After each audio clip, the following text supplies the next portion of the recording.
এইসব কি রিক্ত? তুমি বড় আপুদের ডিস্টার্ব করো, এটা পরিবার জানে?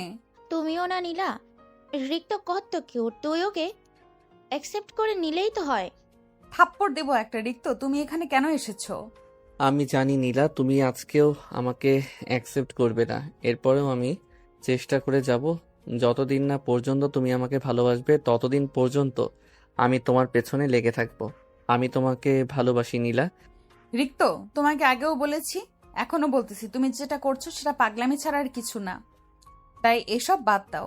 সবকিছুর একটা লিমিট থাকে, তুমি লিমিট ক্রস করছো। আমি জানি আমি করছি। আমার কি নেই, আমার কিসের কমতি সেটা তুমি আমাকে বলো, যে এটা তোমার পরিবর্তন করতে হবে রিক্ত। তোমার জন্য আমি পুরো পৃথিবীটা পরিবর্তন করে ফেলতে পারি। নীলা কোনো কথা বলল না, সেখান থেকে উঠে গেল। সে জানে এর সাথে কথা বলে কোনো লাভ নেই। ওদিকে রিক্ত নিজের বাসায় চলে আসলো। আজকে আর ক্লাস করবে না ও। সে গিয়েছিল একটাবার নীলাকে দেখার জন্য। সে বাসায় আসতেই তার বাবা মা দুজনেই তাকে চেপে ধরল। রিক্তের বাবা তখন তার কাছে এসে বলল, রিক্ত, আয়রা তোমার জন্য রেস্টুরেন্টে অপেক্ষা করছে। তাড়াতাড়ি যাও, তার সাথে দেখা করে আসো। বাবা, আমি বলেছি না তোমার ওই বন্ধুর মেয়েকে আমি বিয়ে করতে পারবো না। দেখো রিক্ত, ওর সাথে বিয়ে হলে আমার ব্যবসা আরো বেড়ে যাবে। তাই আমার জন্য হলেও তোমাকে বিয়ে করতেই হবে। তোমার কি টাকা পয়সার অভাব পড়েছে নাকি যে নিজের ছেলেকে ব্যবহার করছো? আমি চাই না আমার ছেলের সাথে ওই মেয়ের বিয়ে হোক। তাহলে তুমি তোমার ছেলের সাথে যোগ দিয়েছো। আমি এতদিন থেকে চেষ্টা করে ওকে বুঝাতে পারছি না, এখন তুমিও। এই কথা বলে বাবা রাগ করে সেখান থেকে চলে গেলেন। আপনারা হয়তো কিছুই বুঝতে পারছেন না, তাহলে প্রথমে আমার পরিচয়টা দিয়ে দেই। আমি হচ্ছি রিক্ত, বাবা মায়ের একমাত্র সন্তান। আমার বাবা এই শহরের একজন নামকরা ব্যবসায়ী, তবে তার একটা গুণ আছে, সেটা হচ্ছে তিনি অত্যন্ত লোভী। আপনারা হয়তো ভাবতে পারেন কেন নিজের বাবার নামে এরকম বাজে কথা বলছি। তাহলে শুনুন, আজকে সকালে যখন ঘুম থেকে উঠলাম তখন তিনি আমাকে ডেকে নিয়ে গিয়ে বললেন, তোমাকে আমি বলছিলাম না আমার বন্ধুর মেয়ের কথা? আমি তার সাথে তোমার বিয়ে দিতে চাই। তুমি আজকে ওর সাথে দেখা করবে। এই কথা শোনার পর তো রিক্তর মাথায় আকাশ ভেঙে পড়ল। তার পক্ষে ওই মেয়েকে বিয়ে করা সম্ভব নয়, কারণ সে অন্য একজনকে ভালোবাসে। তার কথা কিভাবে নিজের বাবাকে বলবে? তখন রিক্ত ভয়ে ভয়ে তার বাবাকে বলল, এটা সম্ভব না আব্বু, আমি এখন বিয়ে করতে চাই না। বারবার কেন আমাকে এই কথা বলো? আমার চেয়ে বয়সে বড় ছেলেরাও এখনো বিয়ে করেনি, সেখানে তুমি জোর করে আমাকে এই বয়সে বিয়ে দিতে চাচ্ছ? তাই আমি যেটা বলছি সেটা শুনো। তার সাথে আগে দেখা করতে যাও। দেখা করে এসে তোমার সিদ্ধান্ত আমাকে জানাবে। রিক্ত তখন তার মায়ের কাছে গেল। রিক্তের মা তাকে বললেন দেখা করে চলে আসতে।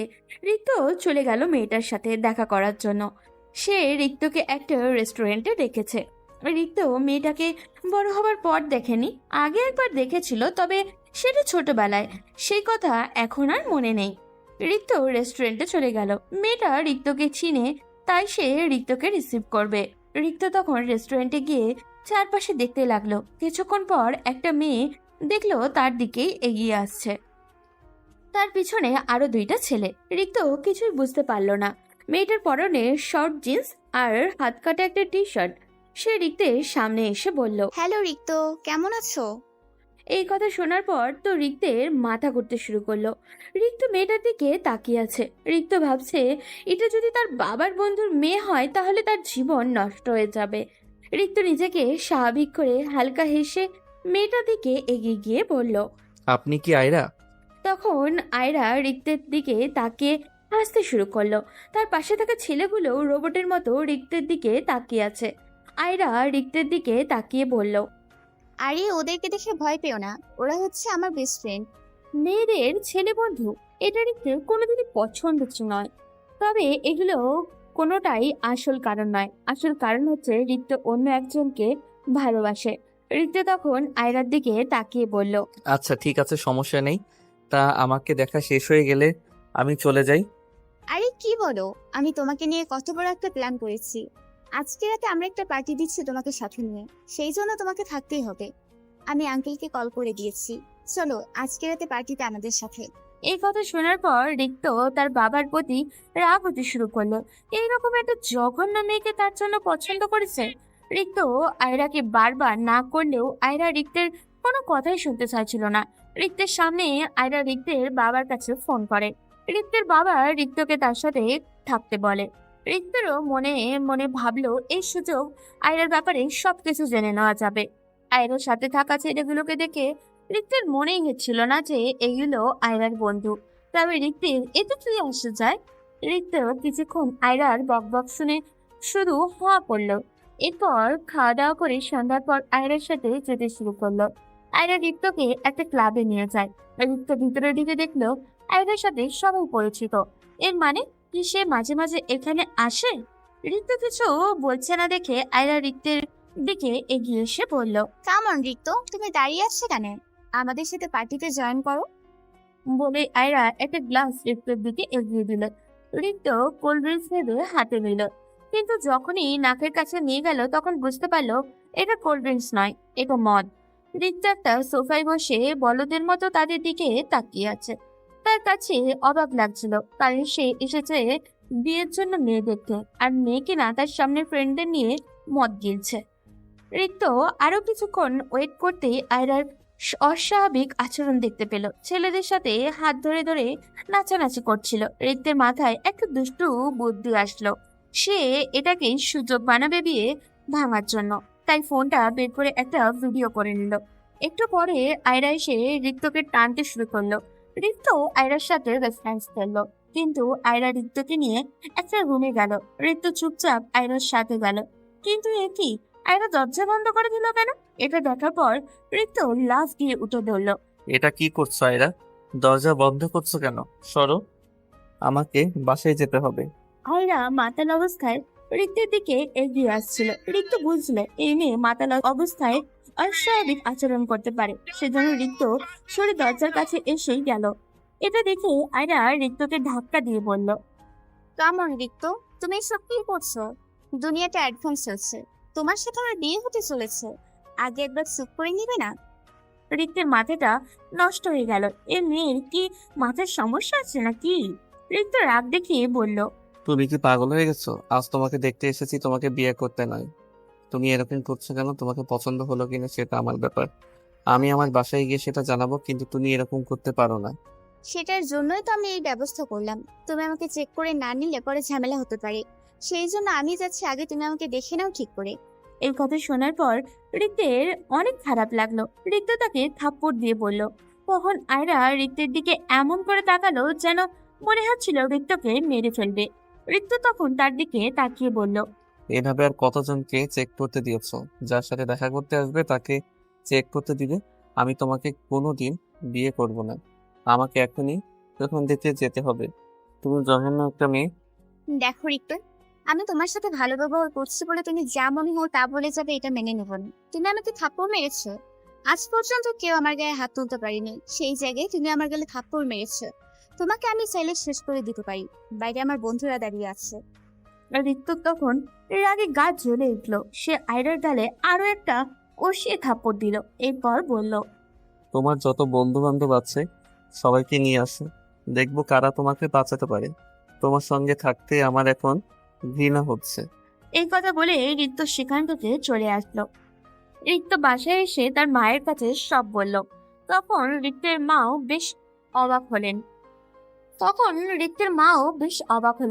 রিক্ত সিদ্ধান্ত নিয়েই ফেলেছে, এই মেয়েটাকে ও কোনোভাবেই বিয়ে করা যাবে না। যদি বিয়ে করে তাহলে তার নিজের জীবন যেমন নষ্ট হবে, এর সাথে তার পরিবারকেও সারা জীবন আফসোস করতে হবে। এর পরের ঘটনা তো আপনারা জানেন। ওদিকে আয়রা তখন বাসায় ফিরে গিয়ে চিৎকার করতে শুরু করেছে। এটা দেখে তার বাবা ইমরান সাহেব এগিয়ে এসে বললেন, কি ব্যাপার মামুনি, কি হয়েছে? বাবা, তুমি জানো আজকে রিক্ত আমায় থাপ্পড় মেরেছে। আমি ওকে নিয়ে গিয়েছিলাম পার্টিতে, তখন তাকে বললাম আমাকে একটু চেক করে নাও, পরে ঝামেলা হতে পারে। সেই জন্য সে রেগে গিয়ে আমাকে থাপ্পড় মেরেছে। আচ্ছা ঠিক আছে, আমি ওর বাবার সাথে কথা বলবো। হয়তো ও এসব পছন্দ করে না, কিন্তু তুমি কেন ওর সাথে এরকম করতে গেলে? এরকম যদি করে তাহলে আমি ওকে বিয়ে করব না। আমি ওর ভালোর জন্য এটা করেছিলাম, কিন্তু আমার সাথে খারাপ ব্যবহার করেছে। বলে সে রুমের মধ্যে চলে গেল। ইমরান সাহেব অফিসে চলে আসলেন। অফিসে আসার পর রিক্তের বাবার সাথে দেখা হলো। তখন তিনি রিক্তের বাবাকে বললেন, আরে, তোর ছেলে এই কাজটা কিভাবে করতে পারলো? আমি আমার মেয়েকে পাঠালাম তোর ছেলের সাথে দেখা করার জন্য, কিন্তু তোর ছেলে আমার মেয়েকে খারাপ কথা বলেছে। এখন আয়রা অনেক রেগে গেছে, সে বিয়ে করবে না বলে দিয়েছে। কি বলবো বলো? আমি আমার ছেলের সাথে কথা বলছি, সেও ঠিক এরকম কথা বলছে। আমি দেখছি কি করা যায়। আমি ওকে বোঝানোর চেষ্টা করছি। দেখ আরিফ, তোর সাথে আমার অনেক পুরনো ব্যবসায়িক সম্পর্ক। এই সম্পর্ক আরো ভালো করার জন্য এই কাজটা করতে গিয়েছিলাম, কিন্তু তোর ছেলে যদি এরকম করতে থাকে তাহলে এটা কোনোদিনও সম্ভব নয়।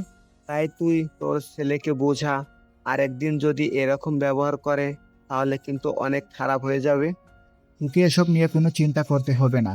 আমি বোঝানোর চেষ্টা করছি ওকে, আর কখনো রিক্ত এরকম কাজ করবে না। রিক্তের বাবা চিন্তায় পড়ে গেলেন কিভাবে তাকে রাজি করাবেন। পরের দিন রিক্ত ভার্সিটিতে যাওয়ার পর অপেক্ষা করছে কখন নীলা আসবে, কিন্তু তার কোনো খবরই নেই। রিক্ত মেয়েটাকে অনেক ভালোবাসে, কিন্তু সে রিক্তকে পাত্তাও দেয় না। এটা দেখে রিক্ত বিরক্তও হয় না, বরং নীলার প্রতি আরো বেশি মুগ্ধ হয়। নীলার বাবা ছোটখাটো একটা বেসরকারি ব্যাংকে চাকরি করেন, বয়স হয়ে গেছে। নীলা সবসময় ছেলেদের থেকে দূরে থাকার চেষ্টা করে। এইরকম একটা মেয়ে রিক্ত তার জীবনে চায়, কিন্তু সে তার বাবাকে বললে তার বাবা কোনোদিনও রাজি হবে না। সেজন্য রিক্ত তার বাবাকে বলতে পারে না। এদিকে রিক্তের বাবা কিছু লোকজনকে লাগিয়ে দিয়েছে রিক্তর পেছনে, যারা রিক্তের ব্যাপারে ইনফরমেশন জোগাড় করছে। রিক্ত কারোর সাথে সম্পর্কে আছে কিনা সেটা জানার জন্য, কারণ রিক্তের বাবা বুঝতে পেরেছে রিক্ত সাধারণত তার কথা মেনে নেওয়ার মতো ছেলেও নয়। রিক্ত অপেক্ষা করলো অনেকক্ষণ, কিন্তু এরপরও যখন নীলা আসলো না, তখন রিক্তের চিন্তা হতে শুরু করলো। নীলা আসছে না কেন? বলছে কি নীলা কখনো মিস করে না। রিক্ত নীলার বান্ধবী রিমার কাছে কল পেল, কারণ নীলার কোনো ফোন নেই। রিমা ফোন ধরতেই রিক্ত বলল, কি ব্যাপার রিমা আপু, তুমি আর নীলা দুজনেই আজকে ভার্সিটিতে আসলে না? কোনো সমস্যা হয়েছে নাকি? রিক্ত সর্বনাশ হয়ে গেছে। নীলার বাবা অ্যাক্সিডেন্ট করেছে। আমরা তাকে নিয়ে হসপিটাল এসেছি। নীলা অনেক কান্না করছে, আমি তাকে থামাতে পারছি না। কি বলছো? কোথায় তোমরা আমাকে বলো। সিটি হসপিটাল আছে, তাড়াতাড়ি চলে আসো। রিক্ত তখন সেখানে এক মুহূর্ত দাঁড়ালো না, দৌড়ে চলে গেল সিটি হসপিটালে। রিক্ত সেখানে পৌঁছাতে পিছন পিছন ওই লোকগুলো তার সাথে এলো, কিন্তু রিক্ত তাদের দেখতে পেল না।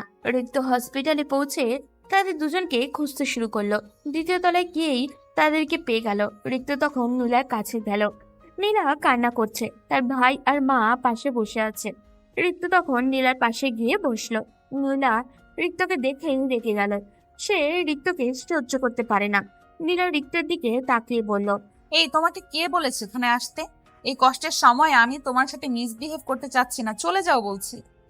রিক্ত নীলার এইরকম ব্যবহারে অনেক কষ্ট পেল, কিন্তু নীলার এই পরিস্থিতিতে এইরকম ব্যবহার করাটাই স্বাভাবিক। রিক্ত নীলার দিকে তাকিয়ে নরম গলায় বলল, প্লিজ নীলা, এরকম বলো না। আমি আঙ্কেলকে একটু দেখতে চাই। তোমাকে কতবার বলবো তুমি আমার সামনে থেকে চলে যাও? আমার বাবার এমনিতেই অ্যাক্সিডেন্ট হয়েছে, আমার মন ভালো নেই, প্লিজ এখান থেকে চলে যাও। এরকম করছিস কেন? রিক্ত অনেক কষ্ট করে তোদের এসেছে, তুই ওর সাথে এরকম ব্যবহার কেন করছিস? রিক্ত, তুমি বসো। রিক্ত তখন রিমার দিকে তাকালো। রিমা রিক্তকে শান্ত হতে বলল, কারণ সে জানে রিক্তের মন খারাপ হতে পারে। রিক্ত তখন ডাক্তারের কাছে চলে গেল। ডাক্তার তখন রিক্তকে বলল, দেখুন, ওনার অনেক ভয়ঙ্কর ভাবে ট্রাকের সাথে ধাক্কা লেগেছে, সেজন্য ওনার অনেক ড্যামেজ হয়েছে। এগুলো সেরে উঠতে অনেকদিন সময় লাগবে, সাথে ওনার একটা ইমার্জেন্সি অপারেশন করা প্রয়োজন। ডাক্তার, আপনি অপারেশনের ব্যবস্থা করেন, টাকা পয়সা যা লাগে আমি দিবেন। আপনি শুধু অপারেশনের ব্যবস্থা করুন।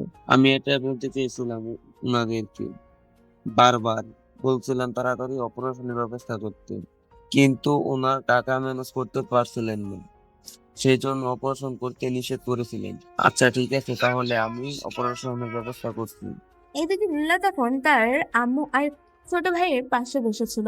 সে কি করবে কিছু ভেবে উঠতে পারছিল না। তার বাবার অপারেশন করতে হবে, কিন্তু এখন তাদের কাছে এত টাকা নেই। নীলার বাবা সাধারণত একটা ব্যাংকের সিকিউরিটি গার্ড, ওনার কাছে এত টাকা কোথা থেকে আসবে?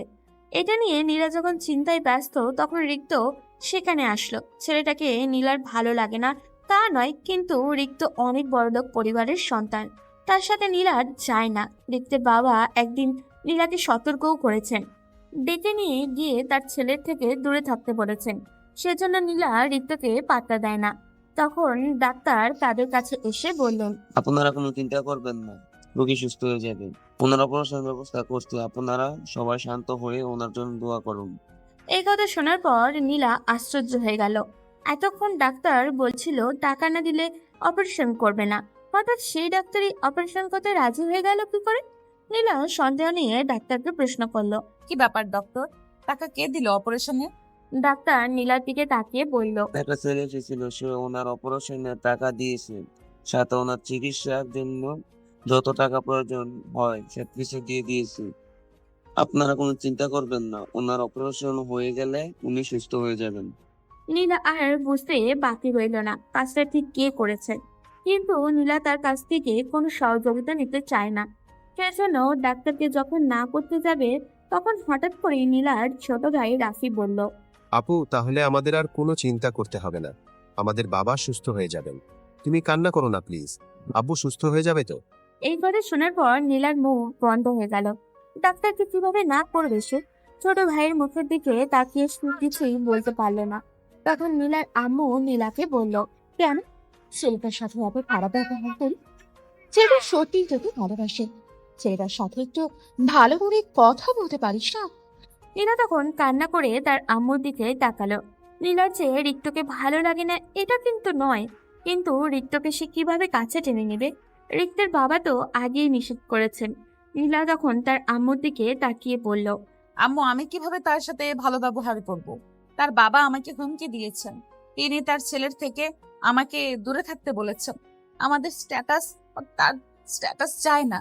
নীলার আম্মু আর কোনো কথা বললেন না, চুপচাপ বসে রইলেন। নীলা একটু দূরে দেখতে পেল রিক্ত দাঁড়িয়ে আছে। কেউ কোনো কথা বলছে না, চুপচাপ শুধু অপারেশন থিয়েটারের দিকে তাকিয়ে আছে। নীলা তখন তার কাছে গিয়ে বলল, তোমাকে ধন্যবাদ রিক্ত, আমাকে সহযোগিতা করার জন্য। তুমি এখান থেকে চলে যাও এখন। তোমার বাসায় হয়তো তোমাকে নিয়ে টেনশন করবে, আমি এদিকটা সামলে নেব। রিক্ত তখন নীলার দিকে তাকালো। এই প্রথম মনে হয় নীলা রিক্তের সাথে ভালো করে কথা বলছে।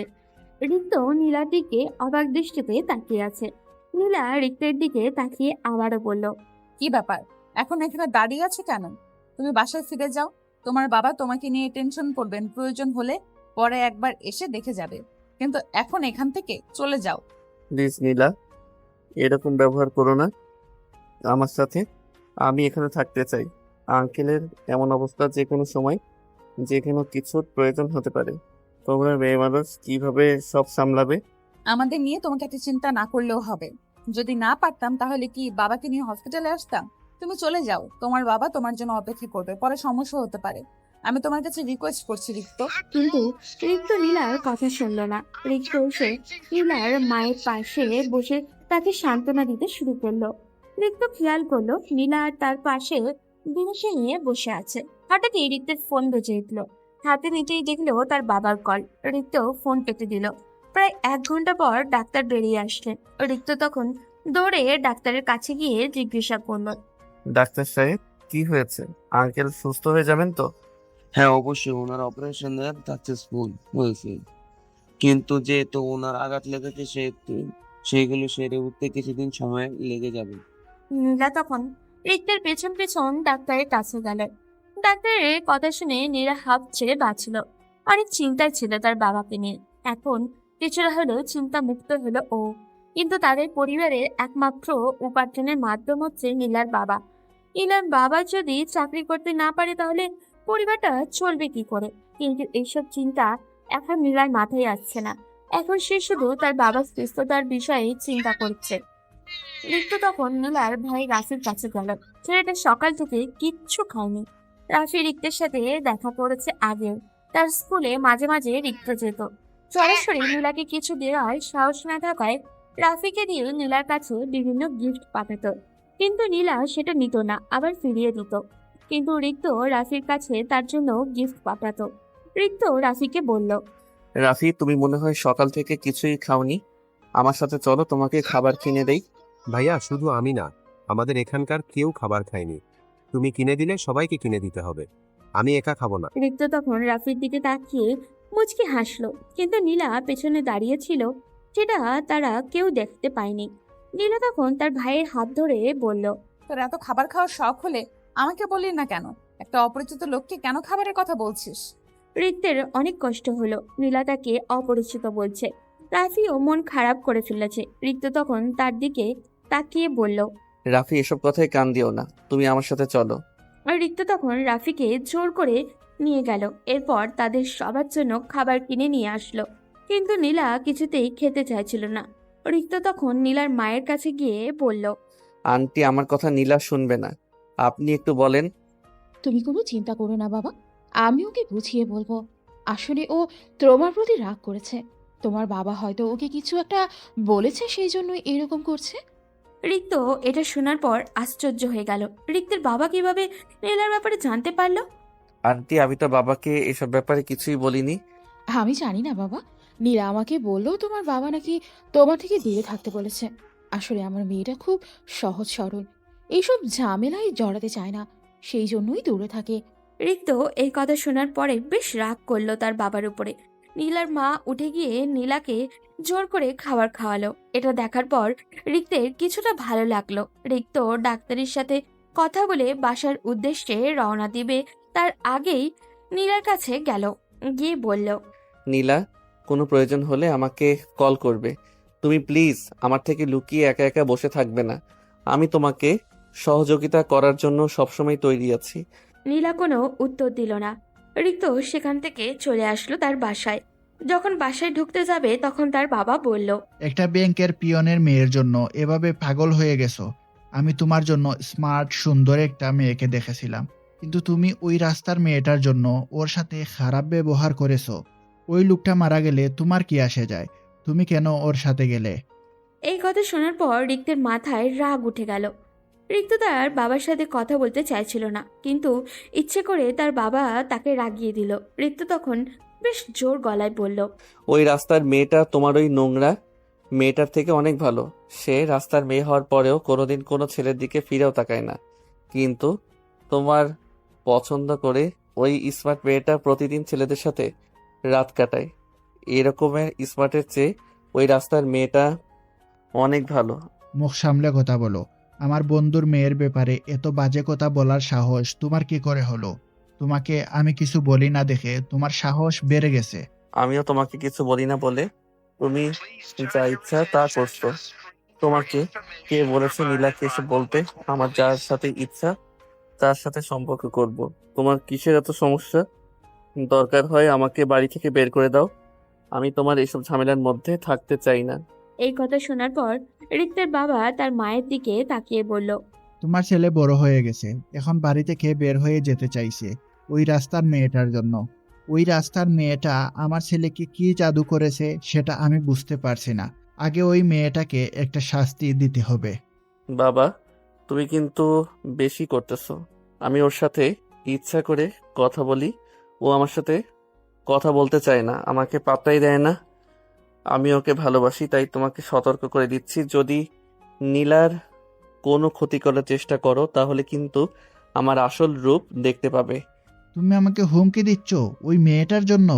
হ্যাঁ, দরকার হয় সেটাই করব। তুমি লিমিট ক্রস করেছো। তুমি কেন ওর সাথে খারাপ ব্যবহার করলে? ওকে কেন বললে আমার থেকে দূরে থাকতে? আমি তোমার ভালো চাই বলে এরকম কাজ করেছি। ওই মেয়েটার সাথে যদি তোমার বিয়ে হয়ে তাহলে আমাদের সম্মান নষ্ট হবে। সেই জন্য আমি ওর বাবা মা সহ সবাইকে সতর্ক করে দিতে চেয়েছিলাম। তাহলে তুমিও শুনে রাখো, আমি যদি বিয়ে করি তাহলে নীলাকেই করব। এতে তুমি যাই করো না কেন, তবে মনে রেখো তুমি এসব করতে গিয়ে যদি ওদের কোনো ক্ষতি করো তাহলে আমি ভুলে যাব তুমি আমার বাবা। তাহলে তুমি আমার সিদ্ধান্ত শুনে রাখো। তোমাকে 3 দিন সময় দিলাম। 3 দিন পর আমি আয়রার সাথে তোমার বিয়ে ঠিক করেছি। যদি রাজি না হও তাহলে এই বাড়ি থেকে বের হয়ে যেতে হবে। তখন বুঝতে পারবে জীবনে বেঁচে থাকতে হলে কত কিছুর প্রয়োজন, টাকার কি মূল্য, তখন বুঝবে। কিন্তু রিক্ত কোনো কথা বলল না। রাগ করে নিজের রুমে চলে গেল। মাথাটাই নষ্ট হয়ে গেছে ওর। এখন সে কি করবে? রিক্ত রাতে ঠিকমতো ঘুমাতেও পারল না। পরদিন সকালে উঠে যখন রিক্ত নীলার বাবাকে দেখতে যাবে তখন রিক্তের বাবা তাকে আটকে বললেন, রিক্ত, তুমি কোথায় যাচ্ছ? আজকে তোমার বিয়ের ব্যাপারে সব ঠিকঠাক করতে ইমরানের বাসায় যাব। তুমি আমাদের সাথে যাবে। যেখানে আমি ওই মেয়েকে বিয়ে করব না সেখানে ওর বাসায় যাওয়ার কোনো মানেই হয় না। আমাকে ওর সাথে বিয়ে জোর করে দিয়ে কোনো লাভ হবে না, কারণ আমি ওকে জীবনেও আমার স্ত্রী হিসেবে মানব না। তুমি না গেলেও কিছু আসে যায় না। আমি আমার বন্ধুকে কথা দিয়ে ফেলেছি, আয়রার সাথেই তোমার বিয়ে দিব। তোমাকে এই বিয়ে করতেই হবে। আমাকে যদি মেরে আমার লাশ বানিয়ে দেওয়া হয়, এরপরেও আমি ওই মেয়েকে বিয়ে করব না। তাই তোমার যা ইচ্ছা করো।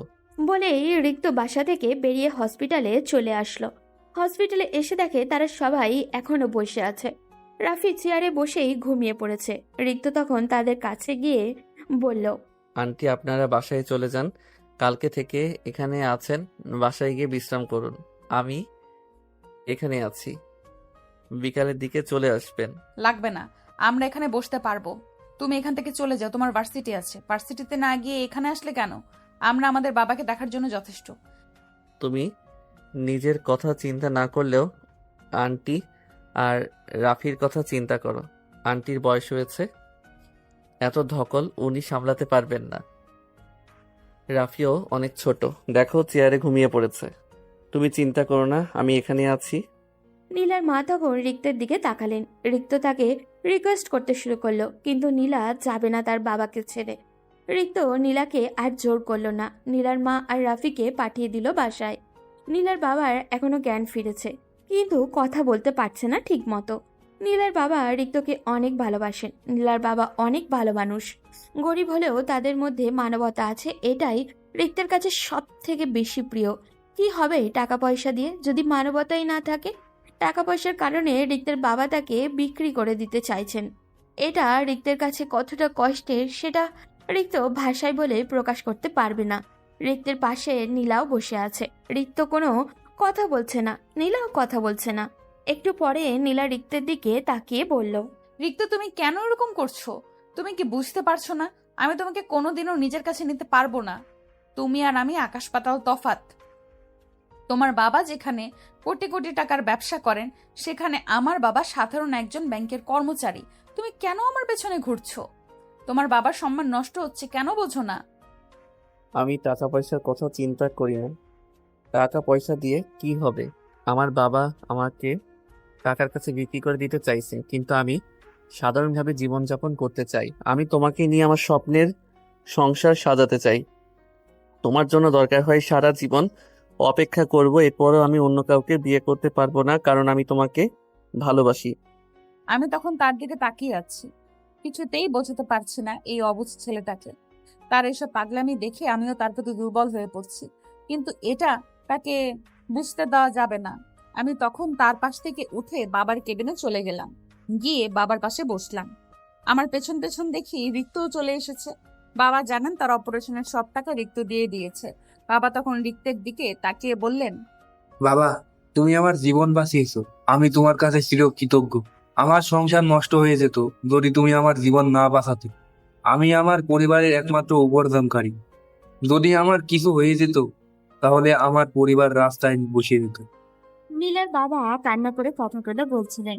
তিনি ঠিকমতো কথাও বলতে পারছিলেন না, তবুও জোর করে কথাটা বলছেন। রিক্ত তখন নীলার বাবার কাছে গিয়ে বলল, আঙ্কেল, আপনি ঠিক মতো কথা বলতে পারছেন না, শরীরের উপর বেশি জোর দিবেন না। আমি আপনার জীবন বাঁচিয়েছি, এটা কেন বলছেন? জীবন বাঁচানোর মালিক আল্লাহ। আমি শুধু টাকা দিয়েছি, টাকা দিয়ে কিছুই হয় না আঙ্কেল। আমি আপনার সন্তানের মতো, আপনার কিছু হয়ে গেলে আমারও কষ্ট হতো। নীলার বাবা রিক্তের হাত ধরে শুয়ে রইলেন। রিক্ত নীলার বাবার ওখানে আরো কিছুক্ষণ বসলো, কিন্তু ভিতরে ভিতরে চিন্তা করছিল তার বাবাকে নিয়ে। তার বাবা কি করবে সেটা রিক্ত জানে না। ওদিকে রিক্তের বাবা নিজের অফিসে চলে গেলেন, গিয়ে সেই লোক দুটোর সাথে দেখা করলেন যারা রিক্তকে ফলো করছেন। রিক্তের বাবা তখন তাদের একজনের দিকে তাকিয়ে বললেন, মিরাজ, যে করেই হোক আমার ছেলেকে ওখান থেকে ফিরিয়ে আনতে হবে। ওই মেয়েটা আমার ছেলেকে জাদু করেছে, ওদের হাত থেকে আমার ছেলেকে বাঁচাতে হবে। কিন্তু স্যার, আমার সেটা মনে হচ্ছে না। আপনার ছেলে ইচ্ছা করে ওই মেয়েটার কাছে যাচ্ছে। আমি মেয়েটার খোঁজ নিয়েছি। আপনার ছেলে সব সময় মেয়েটার পেছনে ঘোরে, কিন্তু মেয়েটা তাকে পাত্তাই দেয় না। এসব আমি বিশ্বাস করি না। এই মেয়েটা নিজের সৌন্দর্য দিয়ে আমার ছেলেকে পাগল করে দিয়েছে। আমার ছেলেকে ওই জায়গা থেকে ফিরিয়ে আনতে হবে, না হলে আমার সবকিছু শেষ হয়ে যাবে। এখন আপনি কি করতে চাইছেন স্যার? আমার ওই মেয়েটার সাথে দেখা করতে হবে। ওই মেয়েটাকে আবার সতর্ক করতে হবে যাতে আমার ছেলে থেকে দূরে থাকে, না হলে আমি ওকে শেষ করে দিব। কিন্তু আমার কাছে এটা বোকামি মনে হয়। আপনি এই কাজ করলে আপনার ছেলে আপনার উপর আরো বেশি রেগে যাবে। পরে আপনি আপনার ছেলেকে সামলাতে পারবেন। আপনি আগে আপনার ছেলেকে সামলান, উনার বিয়ের ব্যবস্থা করেন, এরপরে উনি এমনিতেই ঠিক হয়ে যাবেন। ওদিকে রিক্ত এখনো হসপিটালে বসে আছে। একটু পর রিমা আসলে, এসে রিক্তকে বসে থাকতে দেখে বলল, ঋতু, তুমি যে এতদিন থেকে নীলার পেছনে ঘুরছো, নীলা তো তোমাকে পাত্তা দিচ্ছে না। তুমি এখন কি করবে? নীলার মনে হয় না তোমাকে কোনোদিন মেনে নেবে। আমি জানি না কি হবে। আমার বাবা জোর করে আমার বিয়ে ঠিক করেছে তার বন্ধুর মেয়ের সাথে। মেয়েটা অনেক খারাপ। যদি ওই মেয়েটার সাথে আমার বিয়ে হয় তাহলে আমার জীবন নষ্ট হয়ে যাবে। আমি কিছুতেই ওই মেয়েটাকে বিয়ে করতে পারবো না। কি বলছো রিক্ত? তোমার বিয়ে ঠিক হয়ে গেছে, নীলা তোমাকে মেনে নেবে না, আর তোমার বাবা জোর করে তোমাকে অন্য মেয়ের সাথে বিয়ে দিয়ে দেবে। আমিও এটা নিয়ে চিন্তায় আছি। তবে বাবা যদি আমাকে জোর করে ওই মেয়েটার সাথে বিয়ে দেয় তাহলে আমি বাড়ি থেকে বের হয়ে আসবো। ওই মেয়েটা খুব খারাপ, অনেক ছেলের সাথে তার সম্পর্ক আছে। সত্যি তোমার কোনো জবাব নেই রিক্ত। অন্য কোনো ছেলে হলে এতদিনে নীলাকে ফেলে অন্য মেয়ের প্রথমে কেটে যেত। রিক্ত তখন শুধু মুচকি হাসি দিল। আর কি করার আছে তার? দেখতে দেখতে দুপুর হয়ে গেল। রিক্ত তখন নীলার কাছে গিয়ে বলল, এভাবে বসে আছো কেন? দুপুরের খাবার খাবে না? এভাবে যদি না খেয়ে থাকো তাহলে তোমার শরীর খারাপ করবে। না, আমার খিদে নেই, তুমি গিয়ে খেয়ে আসো। এভাবে না খেয়ে থাকলে অসুস্থ হয়ে পড়বে। চলো আমার সাথে। বলে রিক্ত নীলাকে জোর করে টেনে বাইরে একটা রেস্টুরেন্টে নিয়ে গেল। নীলা বারবার আপত্তি করলে জোর করে রিক্ত তাকে লাঞ্চ করালো। এরপর আবারও হসপিটালে এসে বসে রইল। বিকালের দিকে নীলার মা চলে আসলো। এসে রিক্তকে দেখে বলল, বাবা তোমাকে কি বলে যে কৃতজ্ঞতা প্রকাশ করবো ভাষা খুঁজে পাচ্ছি না। আমার মেয়েটার এত অবহেলা সহ্য করলেও তুমি আমাদের পরিবারের পাশে দাঁড়িয়েছো। আন্টি, আপনি কোনো চিন্তা করবেন না। একদিন নীলা আমার ভালোবাসা ঠিকই বুঝতে পারবে, এটা আমার বিশ্বাস। তবে নীলা যদি আমাকে কোনোদিন মেনে নাও নেয় তবুও আমি আপনাদের পাশে সব সময় থাকবো। আপনারা যে কোনো প্রয়োজনে আমাকে কল করবেন। রিক্ত নীলার মায়ের কাছ থেকে বিদায় নিয়ে বাসায় ফিরে আসলো। বাসায় এসে তার মাকে সব খুলে বলল। রিক্তের আম্মু সবসময় তাকে সাপোর্ট করেন। তার আম্মুও চান না আয়রার সাথে রিক্তের বিয়ে হোক। ওদিকে রিক্তের বাবা তার বিয়ের সব ব্যবস্থা করে ফেলেছেন। ওদিকে নীলা তখন বসে বসে রিক্তের কথায় চিন্তা করছিল। ছেলেটা কেন এরকম করছে? নীলা কেন তাকে বোঝাতে পারছে না? নীলাকে চিন্তা করতে দেখে রিমা এসে তার পাশে বসলো। এরপর নীলার কাঁধে হাত রেখে বলল, তুই কেন ঋতুর সাথে এরকম করছিস? ছেলেটা তোকে সত্যিই ভালোবাসে। এত সমস্যার মধ্যে আছে, এরপরও তোর সাথে কত ভালো ব্যবহার করে। অন্য কোনো ছেলে হলে এতদিন অন্য মেয়ে পেছনে পড়ে যেত। এই কথা শুরু থেকে শোনার পর নীলার কিছুটাও চিন্তা হলো। রিক্ত তো সমস্যার মধ্যে আছে। নীলা তখন রিমার দিকে তাকিয়ে বলল, ওর আবার কি সমস্যা? ওদের টাকা পয়সার কোনো অভাব আছে নাকি? সমস্যার সমাধান করার জন্য ওরা টাকা ব্যবহার করবে। এই সমস্যাটা টাকার সমস্যার চেয়ে আরো বড়। ওর বাবা জোর করে তার বন্ধু মেয়ের সাথে ঋতুর বিয়ে ঠিক করেছে। ওই মেয়েটাকে ঋতু বিয়ে করতে চাচ্ছে না। এখন ছেলেটা কত টেনশনের মধ্যে আছে, বুঝতে পারছিস তো?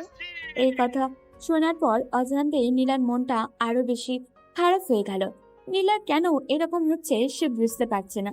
রিমা নীলার দিকে এমন ভাবে তাকিয়ে আছে, মনে হচ্ছে কোনো কিছু সন্দেহ করছে। তখন রিমা নীলার দিকে তাকিয়ে বলল, দোস্ত, আমি জানি তুই ওকে ভালোবাসিস, কিন্তু তুই বলতে পারছিস না। যখন ঋতু তোর থেকে দূরে চলে যাবে তখন বুঝতে পারবি তুই ওকে কতটা ভালোবাসিস। তুই তখন সময় তোর পক্ষে কথা বলবে না। তাই আমি যেটা বলছি সেটা শুন, এখন মেনে নে। নীলা কিছু বলল না, চুপচাপ তার বাবার কাছে চলে গেল। নীলার বাবা ঘুমিয়ে গেছেন। নীলা তার বাবার পাশেই বসে রইল। নীলা কেন জানি অনেক কান্না আসছে, কিন্তু কান্না করতে পারছে না। নিজের মনের সাথে যুদ্ধ করছে মেয়েটা। রিক্তের বিয়ের কথা শোনার পর তার কেন এমন হচ্ছে? নীলা কি তাহলে সত্যি রিক্ত নামক পাগলটাকে ভালোবেসে ফেললো? কিন্তু এটা কিন্তু না, এটা কিভাবে সম্ভব? নীলা ওকে ভালোবাসতে পারে না। নীলার নিজের মনকে নিজের শত্রু মনে হচ্ছে।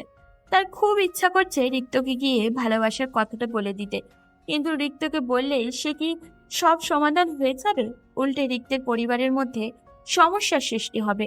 রিক্তের বাবা যার সাথে বিয়ে ঠিক করেছেন সে অনেক বড়লোক ঘরের মেয়ে। এখন যদি নীলা গিয়ে ওকে ভালোবাসার কথা বলে তাহলে ব্যাপারটা আরো ভয়ঙ্কর হয়ে যাবে। নীলা তো কারোর কষ্টের কারণ হতে চায় না, সেই জন্য নিজের ভালোবাসার কথাটা নিজের মনের মধ্যে লুকিয়ে রাখলো। ওদিকে রিক্ত রুমে বসে আছে, কি হবে কিছু বুঝে উঠতে পারছে না ছেলেটা। একটু পর সন্ধ্যা নেমে আসলো। রিক্তের বাবা বাসায় ফিরে আসলেন। রিক্ত দেখলো তার বাবা আজ অনেক হাসি খুশি। এসে রিক্তকে ডাকতে লাগলো। রিক্ত উঠে তার বাবার সামনে গেল। তিনি রিক্তকে বললেন, আমি আয়রাকে বুঝিয়েছি, ও আর এরকম করবে না। এখন থেকে ভালো হয়ে যাবে, তাই প্রস্তুত হয়ে নাও। কোনো কিছু কেনাকাটা করার থাকলে কালকের ভিতরে করে নেবে। রিক্ত তখন তার আম্মুর দিকে তাকালো। রিক্তের আম্মু অসহায় দৃষ্টিতে ছেলের দিকে তাকিয়ে আছে। রিক্ত তখন তার বাবার দিকে তাকিয়ে বলল, বাবা, তুমি কেন বুঝতে চাইছো না আমি ওই মেয়েটাকে বিয়ে করতে পারবো না? দেখো, আজকে আমার মনটা অনেক ভালো, আমার মাথা খারাপ করো না।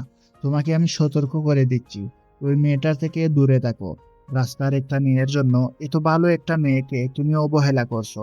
কালকে আয়রা আমাদের বাসায় আসবে, একে নিয়ে চুপচাপ শপিং এ যাবে। আমি আমার সিদ্ধান্ত জানিয়ে দিয়েছি কালকে। শুধু ও কেন, ওর পুরো পরিবারও যদি এখানে এসে বসে থাকে তবু আমি কোথাও যাব না। তোমার যা ইচ্ছা হয় করো। রিক্তের বাবা রেগে কিছু বলতে যাবেন তার আগেই রিক্ত সেখান থেকে চলে আসলো নিজের রুমে। এসে কান্না করতে শুরু করলো। রিক্ত খুব কম কান্না করে, কিন্তু আজ তার চোখে কোনো বাধা মানতে রাজি না। চোখ বেয়ে অঝোর ধারায় অশ্রু গড়িয়ে পড়ছে। পরদিন সকালে রিক্ত খুব ভোরে ঘুম থেকে উঠে গেল।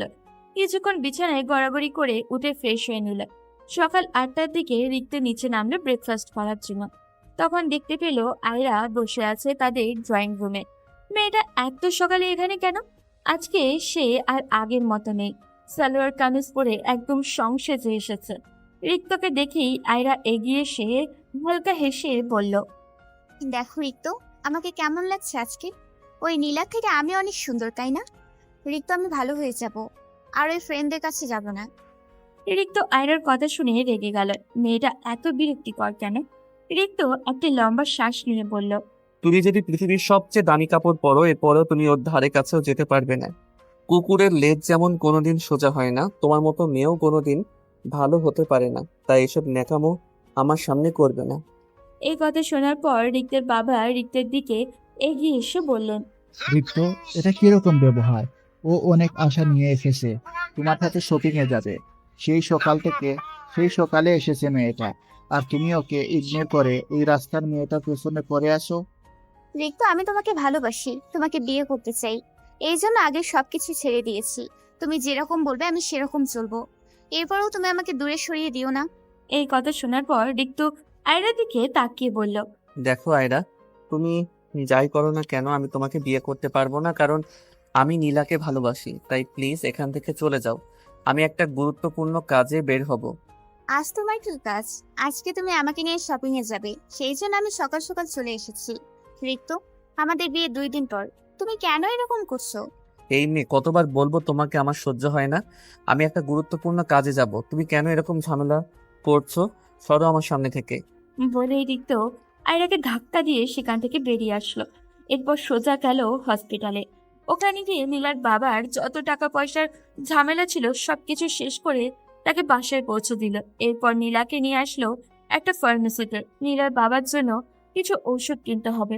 যখন রিক্ত ওষুধ কিনছিল তখন হঠাৎ করে পিছনে দেখলো আয়রা দাঁড়িয়ে আছে। রিক্তকে দেখে সে গাড়ি থেকে নেমে আসলো।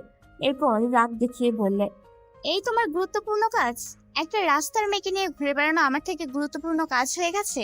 2 দিন পর তোমার সাথে আমার বিয়ে হবে, আর আজ তুমি এরকম করছো রিক্ত?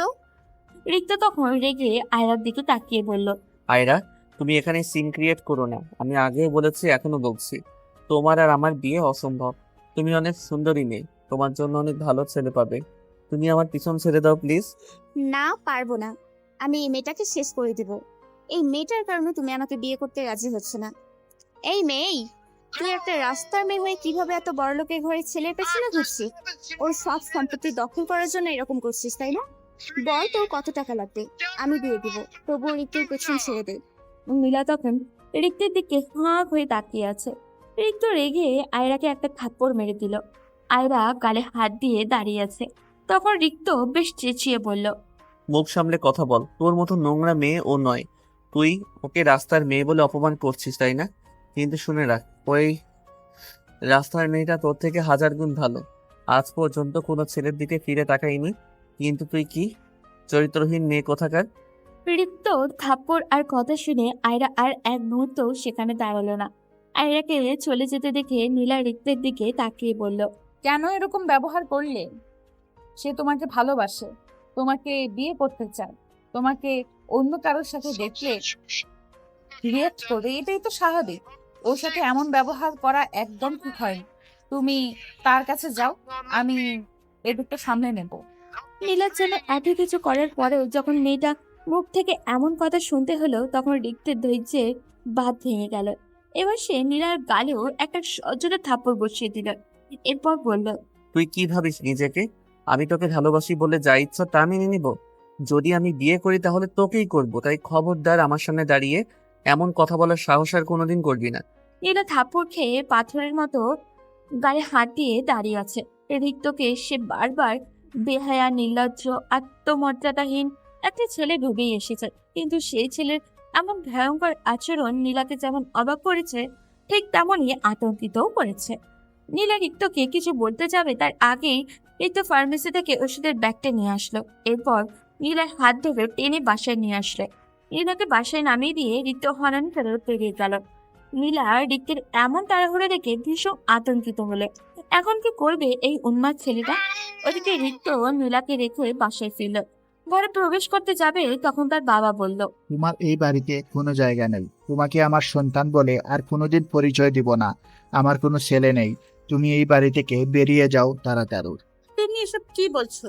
আমাদের ছেলেকে তুমি কেন বাড়ি থেকে বের করে দিবে? যদি তুমি বেশি কথা বলো তাহলে তোমাকেও বাড়ি থেকে বের করে দিব। এই বাড়িতে ওকে আমি রাখবো না। ও আমার সম্মান নষ্ট করেছে। আমি আমার বন্ধুকে কথা দিয়েছিলাম, কিন্তু তোমার ছেলে আমার মাথা হেট করে দিয়েছে। এমনিতে রিক্তর মাথা গরম ছিল, এর মধ্যেই তার বাবা এরকম কথা শুনে আরো মাথা নষ্ট হয়ে গেল। রিক্ত রেগে তার বাবার দিকে তাকিয়ে বলল, দরকার নেই তোমার এই বাড়িতে থাকার, আমি চলে যাচ্ছি এই বাড়ি ছেড়ে। তবে শুনে রাখো, তোমার এই সম্পত্তি একদিন তোমাকে রাস্তায় বসিয়ে দেবে। অহংকার করে সেদিন কিছুই পাবে না। চললাম আমি। বলে রিক্ত বাসা থেকে বেরিয়ে আসলো। কিন্তু এখন কোথায় যাবে? রিক্তের রাগ বড্ড ভয়ঙ্কর। সে একবার রেগে গেলে কি করে সে নিজেই বোঝে না। কিছুক্ষণ রাস্তায় রাস্তায় হেঁটে ক্লান্ত হয়ে একটা দোকানের সামনে বসলো। কিন্তু পরবর্তী গন্তব্য কোথায়? দুপুর হতেই একটা রেস্টুরেন্টে ঢুকে লাঞ্চ করে নিল। এরপর আবার সেই একই কাজ, হাঁটতে লাগলো অচেনা গন্তব্যের উদ্দেশ্যে। এভাবে কতদিন চলবে? বিকেল গড়িয়ে সন্ধ্যা হলো। সন্ধ্যা পেরিয়ে রাতও নামলো। চারিদিকে মানুষের ঘরের ফেরার তাড়না। কিন্তু রিক্তের আজ থেকে কোনো ঘর নেই। সে একা একটা বাস স্ট্যান্ডের পাশে থাকা বেঞ্চে বসে রিক্ত অন্ধকার এই রাতটাকে নিজের কষ্টের সঙ্গী বানাচ্ছে। কিছু সময় পর তার পাশে কয়েকজন পথ শিশুকেও রাস্তায় ঘুমানোর প্রস্তুতি নিতে দেখলো। রিক্ত মুচকি হাসলো। জীবন কি তাহলে এমনই? তার বাবার অঢেল সম্পত্তি, কিন্তু তবুও কেন জানি মানুষটার তৃপ্তি নেই, আরো চাই তার। রিক্ত বুঝে না ঠিক কতটা সম্পত্তি হলে একজন মানুষ তৃপ্ত হতে পারে। কত টাকা ব্যাংকে জমা থাকলে মানুষের ভবিষ্যৎ নিশ্চিত হয় না? এই প্রশ্নের উত্তর আপনি আমি কেউই জানি না। মানুষ কখনো তৃপ্ত হয় না। হ্যাঁ, সেদিনই মানুষের পেট ভরবে যেদিন কবরের মাটি তার পেটকে পরিপূর্ণ করে দিবে। দুনিয়ায় আমরা কেউ সুখী না, কেউ না। সুখ কখনো কিছুকেই বাধ্য হয়ে মেনে নেওয়ার নাম না। সুখ হলো কম্প্রোমাইজ করার নাম। মানিয়ে নিতে পারলেই জীবন সুন্দর। কখনো কি মা নিজের খাবারটা সন্তানকে দিয়ে দেওয়ার কারণে কষ্ট পান? না, অবশ্যই না। বরং নিজের সন্তানকে তৃপ্তি ভরে খেতে দেখে মা আনন্দিত হন। এটাই তো সুখ। যদি এটাকে আমাদের তথাকথিত সুশীল সমাজ স্যাক্রিফাইস বলেন, তাহলে আমি বলবো অন্তরকে শুদ্ধ রেখে স্যাক্রিফাইস করাটাই সুখ। রিক্ত অবাক হয়ে শুধু দেখলো বাচ্চাগুলোকে। হ্যাঁ, তাদের জীবনেও কষ্টের শেষ নেই, কিন্তু দিন শেষে তারা নিশ্চিন্ত। তাদের মাথার উপরে ক্যারিয়ার নামক পাহাড়টা কেউ জোর করে চাপিয়ে দেয়নি।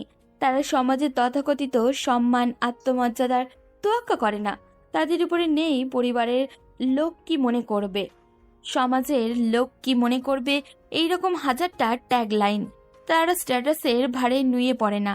রিক্ত সারা রাত ভাবল, কিন্তু সঠিক উত্তর পেল না। পরদিন সকাল হতেই রিক্ত হাত মুখ ধুয়ে রাস্তার একটা টঙের দোকান থেকে হালকা নাস্তা করে ভার্সিটিতে চলে গেল। সেখানে যেতে রিমা রিক্তকে দেখে দৌড়ে আসলো। রিক্তের সামনে দাঁড়িয়ে বলল, ঋতু, তুমি কোথায় ছিলে কালকে রাতে?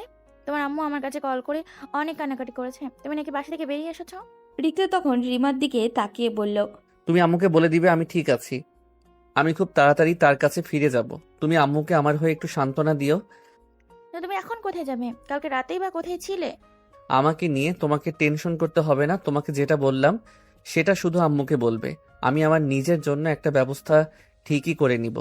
বলেই রিক্ত ক্লাসে চলে গেল। কিন্তু ক্লাসে মনোযোগ দিতে পারল না। এই পাহাড় সমান টেনশন নিয়ে কি ক্লাস করা যায় নাকি? ক্লাস শেষে রিক্ত চলে গেল নীলার বাবাকে দেখার জন্য। ওখানে যাওয়ার পর রাফির মুখে শুনতে পেল তাদের ঘরে খাবারের কোনো ব্যবস্থা নেই। নীলার বাবা অসুস্থ, সেজন্য কিছুই করতে পারছে না। এটা শোনার পর রিক্তের অনেক কষ্ট হলো, কিন্তু রিক্তর কাছে তেমন টাকাও নেই। রিক্ত কিভাবে তাদের জন্য খাবারের ব্যবস্থা করবে? এরই মধ্যে সেখানে রিমাও চলে আসলো। রিক্ত একটা বুদ্ধি বের করতে বাইরে চলে আসলো। রিক্তের হাতে একটা ঘড়ি আছে, মোটামুটি ভালোই দাম পাওয়া যাবে। এটা রিক্তের আম্মু তার জন্মদিনে গিফট করেছিলেন। ঘড়িটা তার মা খুব শখ করে অর্ডার করেছিলেন, কিন্তু এটা বিক্রি করে দিতে হলো আজকে। এরপরেও রিক্তের কষ্ট হচ্ছিল না, বরং অজানা এক আনন্দ কাজ করছিল। রিক্ত টাকা নিয়ে সোজা বাজার করে চলে গেল। বাজার করে নীলাদের বাসায় ফিরল। সবার সাথেই বেশ হেসে হেসে কথা বলছিল সে। রিক্ত কিছু সময় যেতেই লক্ষ্য করলো সবাই তাকে কেমন অদ্ভুত দৃষ্টিতে দেখছে। রিক্ত থমকে গেল। অবাক হয়ে সবাইকে কি হয়েছে জিজ্ঞাসা করতেই নীলার বাবা রিক্তের দিকে তাকিয়ে কান্না করে দিলেন। ওদিকে নীলা তখন রিক্তের দিকে তাকিয়ে আছে, তার হাতের ঘড়িটা নেই। এটা দেখার পর নীলা বুঝতে বাকি নেই ছেলেটা কি করেছে। রিমা নীলাকে সবকিছু বলে দিয়েছে। নীলা জানতো এই ঘড়িটা রিক্তের মায়ের দেওয়া।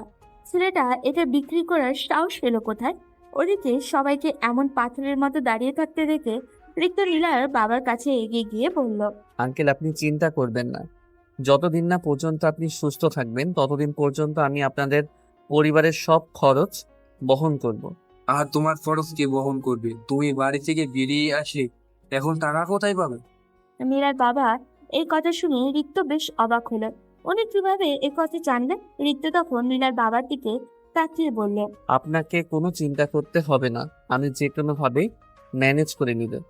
বাবা, আমি তোমাকে একটা কথা বলতে চাই। তোমার তো এখন যাবার কোনো জায়গা নেই। তুমি যদি কোনো আপত্তি না করো তাহলে আমি কথাটা বলবো। আপনি আমার কাছে অনুরোধ করবেন না দয়া করে। আপনি আমার গুরুজন, আপনার যা ইচ্ছা হয় বলুন। আমি সিদ্ধান্ত নিয়েছি, তুমি আজ থেকে আমার বাসায় থাকবে। কিন্তু দেখো বাবা, তুমি যদি এই বাসায় থাকো তাহলে মানুষ খারাপ ভাববে, কারণ আমার ঘরে একটা মেয়ে আছে। তুমি তো আমার মেয়েকে ভালোবাসা আর বাসা থেকে এই কারণে বেরিয়ে এসেছে। আমি চাই তোমাকে আমার মেয়ের সাথে আজকেই বিয়ে দিতে, তুমি যদি কোনো আপত্তি না করে। বাবা, তুমি এসব কি বলছো? আমি ওকে বিয়ে করতে পারবো না, ওর সাথে আমার যায় না। ওর বাবা এই কথা শোনার পর আমাদের ক্ষতি করার চেষ্টা করবে। তুমি প্লিজ এই কাজটা করো না। রিক্ত তখন তাদের দুজনের কথা শুনছিল। রিক্তের কি যে আনন্দ লাগছিল সেটা বলে বোঝাতে পারবে না। রিক্ত বিশ্বাস করতে পারছিল না যে নীলার বাবা এই কথাটা বলেছে। রিক্ত তখন নীলার বাবাকে জড়িয়ে ধরে বলল, আঙ্কেল, আমি রাজি।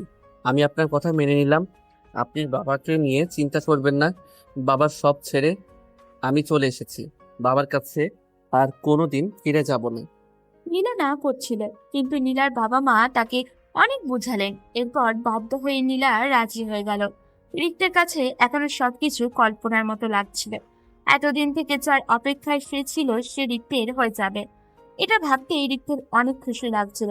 কিন্তু তবুও ভিতরে একটা চাপা কষ্ট হচ্ছিল নিজের পরিবারের কথা ভেবে। রিক্তের মা চাইতেন রিক্তের পছন্দের মেয়ের সাথে ছেলের বিয়ে দিবেন, কিন্তু রিক্তের বাবা সেটা হতে দিলেন না। সন্ধ্যার পর তাদের বিয়ের ব্যবস্থা করা হলো। রিমা, রাফি আর নীলার দুইটা ফ্রেন্ড মিলে সব ব্যবস্থা করলো। বেশ হাসি খুশির মধ্যে বিয়ে সম্পন্ন হলো। রাতে খাওয়া দাওয়া করে যে যার গন্তব্যে ফিরে গেল। ওদিকে রিক্ত বাসার ঘরে প্রবেশ করলো।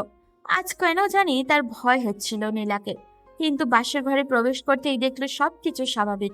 নীলা তখন তার কাছে এসে সালাম করলো। রিক্ত তাকে ধরে উঠালো।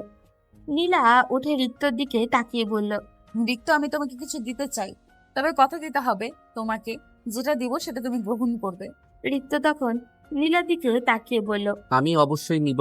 তোমার কাছ থেকে কিছু পাওয়াটা আমার কাছে স্বপ্নের মতো। তখন নীলা রিক্তের সামনে এনে ধরলো রিক্তের ঘড়িটা।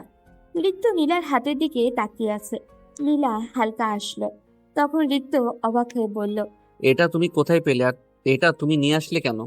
তোমাকে এত কিছু চিন্তা করতে হবে না। আমি যখনই শুনেছি তুমি তোমার আম্মু দেওয়া ঘড়ি বিক্রি করে দিয়েছো, তখন থেকে আমার মনের মধ্যে ছিল এটা ফিরিয়ে আনবো। সেই জন্য আমার স্কলারশিপের জমানো টাকা ছিল আম্মুর কাছে। আব্বুর চিকিৎসার জন্য কাজে লাগাবো ভেবেছিলাম, কিন্তু তুমি চিকিৎসার সব টাকা দিয়ে দিলে। সেই জন্য আমার টাকা বেঁচে গেছে, তাই ভাবলাম তোমার ঘড়িটা ফিরে নিয়ে আসবো। যাক, এখন সেসব কথা বাদ দাও, ঘড়িটা নাও।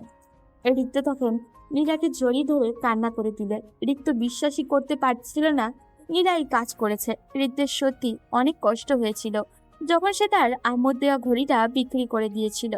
রিক্ত নীলাকে জড়িয়ে ধরে কান্না করে বলল, সত্যি নীলা, বিশ্বাস করো, আমি তোমাকে অনেক বেশি ভালোবাসি। আমি তোমাকে কোনোদিন কষ্ট পেতে দিব না। আমি চেষ্টা করব খুব তাড়াতাড়ি ভালো কিছু একটা করার। তোমাকে এভাবে কষ্টে থাকতে হবে না। আমার কিছুই প্রয়োজন নেই, আমি শুধু তোমাকে চাই। তোমাকে কোনোদিন বলতে পারিনি রিক্ত, আমিও তোমাকে খুব ভালোবাসি। তোমার মতো পাগলকে কি ভালো না বেসে থাকা যায়? নীলার মুখে এই কথা শোনার পর রিক্তের কান্নার গতি আরো যেন বেড়ে গেল। নীলা মুচকি হেসে নিজের সাথে শক্ত করে জড়িয়ে নিল তার পাগল প্রেমিককে। ছেলেটা বড্ড একরোখা। শেষ পর্যন্ত নীলাকে তার প্রেমে হাবুডুবু খাইয়ে তবেই নিস্তার নিয়েছে। রিক্তকে কান্না থামাতে না দেখে নীলা বলল, তা মহাশয়, আজ রাত কান্না করে কাটাবেন বলে ঠিক করেছেন? হুম, হঠাৎ সবকিছু হয়ে গেছে, তাই নিজের আবেগ কন্ট্রোল করতে পারছি না। বুঝলাম, কিন্তু বাসর রাতে ছেলে মানুষের কান্না করলে হবে? আজকের রাতটা আমাদের দুজনের জন্য কতটা ইম্পর্টেন্ট জানো? নীলা বিছানায় হেলান দিয়ে বসে কথা বলছিল। রিক্ত নীলার কাছে গিয়ে কোলে মাথা রেখে বলল, তা তো জানি না, তুমি জানলে শিখিয়ে দাও। শক্ত তো, বিয়ে করবা লাফাচ্ছিলে, এখন বিয়ে করে বেলুনের মতো চুপসে গেলে। তোমাকে পাওয়ার প্রতিযোগিতা করতে করতে আমি ক্লান্ত। এখন তোমার কোলে মাথা রেখে শান্তিতে ঘুমাতে চাই। এটাই আমার প্রথম চাওয়া। তা বললে কি করে হবে? রিক্তে যদি যেতে হয় তার বউ হবে আরো ভয়ঙ্কর। আজ তোমাকে ঘুমাতে দিব না, এতদিন আমাকে ডিস্টার্ব করার প্রতিশোধ নিব। বলে নীলা রিক্তের নাকের সাথে নাক ঘষতে লাগলো। রিক্ত নীলার এত কাছে এসে নিজেকে হারিয়ে ফেলেছে। অদম্য চঞ্চল ছেলেটাও শান্ত নির্মম হয়ে গেছে। নীলা রিক্তকে নিচে ফেলে রিক্তের বুকের উপরে উঠে বসলো। এরপর রিক্তের গালে একটা চুমু দিয়ে বলল, উফ রিক্ত, তুমি তো কিউট কেন? আমার তো হিংসা হয়। তোমার জামাই তাই, যার বউ এত সুন্দর, তার জামাই একটু কিউট হবে না? ইস ঢং, ধরে নিয়ে আয়রার কাছে দিয়ে আসবো। উফ, ওই মেয়ের নাম নিবে না তো, বিরক্তিকর। কেন বাবু, আয়রা তো তোমাকে কত কিছু অফার করে। আচ্ছা বলো তো, আয়রা সুন্দর নাকি আমি? কোথায় আগরতলা আর কোথায় খাটের তলা? ওই মেয়ে আমার বউয়ের নখের যোগ্যও না। নীলা রিক্তের গলা জড়িয়ে ধরে কিস করতে লাগলো। রিক্ত এবার নীলার সাথে রেসপন্স করলো। নীলা রিক্তের শার্টের বোতামে হাত দিয়ে বলল, তুমনে মেরা দিল জিত লিয়া মেরি জান, তোমার জন্য এই বেগম জান দিতেও প্রস্তুত। এরপর রাত গভীর হয়েছে, সামনে সকাল হবে। এই তো ওদের বিয়ে হয়েছে, দখল হয়েছে, ঘুমিয়ে যাক। আমি আর ডিস্টার্ব করে লাভ কি?